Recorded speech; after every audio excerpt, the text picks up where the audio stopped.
Lawmakers on both sides of the aisle agree that E-12 education funding needs to be increased. My next guest is the ranking minority member of the E-12 Policy Committee and joins me in the studio to provide a Senate DFL perspective. Senator Susan Kent, welcome. Thank you. On the Senate floor, you said that the Senate Republican plan is fair, but that it doesn't go far enough. What more would you like to see? I would like to see basically two things. One is an increase in that overall funding amount.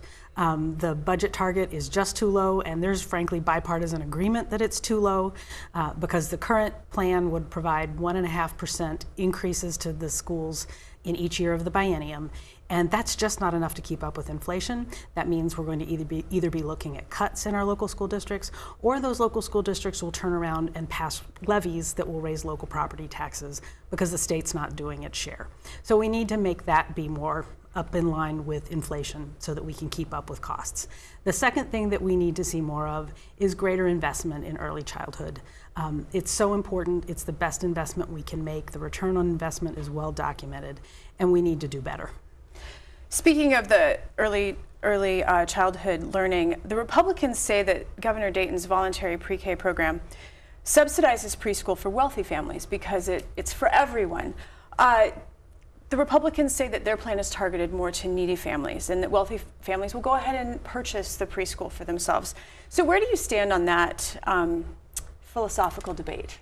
And that's an interesting one because it has been posed as an either-or sort of discussion for a few years now, which I think is not reasonable, not appropriate given the nature of our state and the communities around our state. I understand the argument that says that we need to do scholarships and target low-income families, and I have been a supporter of scholarships in recent years. That said, having the school-based voluntary pre-K works really well in some communities where, for example, there might not be accessible private daycare early learning. For some families, they have a child who's in elementary school and they'd like to have their younger child at the same building. So there are a number of reasons that for good choice, making sure that we're doing both is the right solution. Well, and the Senate plan does keep Governor Dayton's funding level from the last biennium study and then puts other money. So it is doing both, unlike the House, which stripped Governor Dayton's. Exactly. And again, as I said, I think the Senate approach is fair. It would just be better if we could, I would say, do more in scholarships and in school-based early learning. Also during the Senate debate on this bill, you spoke of the need to increase funding for student support services like counselors. I think you said Minnesota ranks 47th in the nation.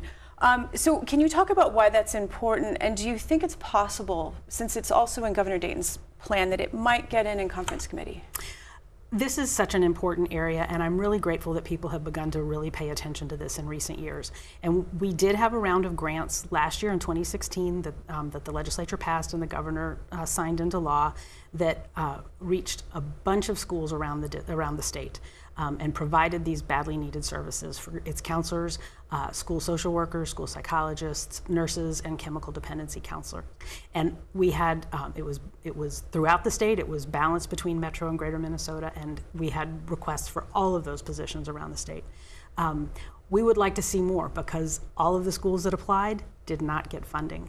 And as you say, we rank 47th in the country. The other thing that we've learned is that the national average is that 5.5% of education funding goes to these support services, and in Minnesota it's less than half of that. It's only 2.6%. And we need to do better because these are the professionals who may help with behavioral or mental health problems and help connect families with the support that they need. Or it's academic and career and college guidance, which we all know is so important. Or perhaps it's a visual problem in a young student, and it's a school nurse who identifies that and helps that student get the treatment they need so that they can learn to read and be successful. It's support. It is supporting students in ways that help them thrive academically in the long run. Do you agree that the reforms proposed in the teacher licensing system will make a move towards helping with Minnesota's teacher shortage problem? I really believe it will. This has been a process over a number of years. There's been wide agreement that Minnesota's system had some real challenges, and the legislative auditor did a really great report that helped identify some of the knots that needed to get unknotted. and it's been a multi-year program to try to find some solutions. And I think this gets close. There are a few things that we still need to keep working on.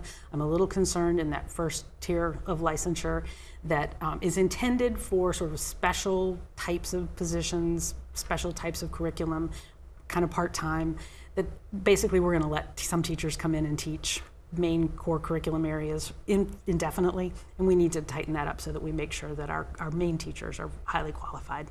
But it's a move in the right direction. Absolutely. The House plan has slated to close Crosswinds Art and Science School and also the Perpich Center for Arts Education based on the Legislative Auditor's Report. Though the Auditor's Report recommended changes, what would you like to see done to address the problems with those two schools? Again, I think the Senate strikes a good, healthy balance.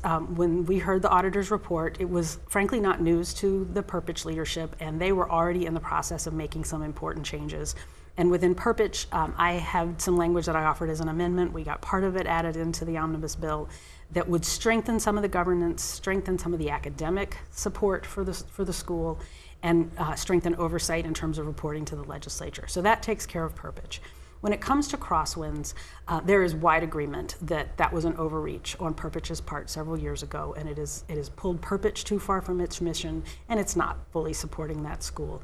And so we need a process, because that is a state asset, a state resource. It's a school. Those are our kids. We need a process by which we can evaluate how to move forward and some good, transparent criteria that we can make some good decisions on. Senator Kent, I want to thank you so much for your time today. Glad to be here. Thank you.